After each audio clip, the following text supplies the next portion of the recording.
Yun, normal lang yun. Ganun talaga. Nakakatakot kasi sino ba hindi matatakot pag ganun. Pero pag nagawa mo naman, tuwang-tuwa ka naman. Kailangan mo lang talaga ng malambot na mapapagpraktisan. At saka ilalagay mo sa isip mo na hindi ka naman mapipilayan nun. Basta idiretso mo. Kahit mauna ulo mo nun, hindi naman masakit. Kaya napipilayan kasi pagka ganun nila, sabay pagdating sa taas, di nila diniretso. Yun, doon napipilayan. Pero pag diretso mo, wala. Parang wala lang. Tapos doon, pagka nagawa mo, ay okay pala. Yun, doon mo na matutuloy-tuloy.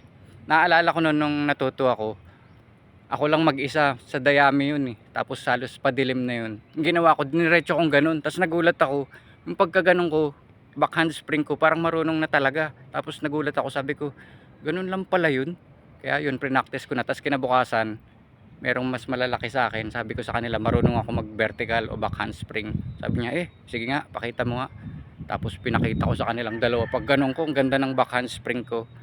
Tapos tulala sila eh. Tapos kita ko sa mga mata nila na nagtataka paano ko nagawa eh. Siguro kasi gusto nila lang din nila matutunan. Kaso nga, taka sila ba't ako kaya ko. Nung gabi ko lang yun practice. Yun nga, nilakasan ko lang loob ko. Ganun lang talaga, takot lang yung kalaban. Yun, I show you one.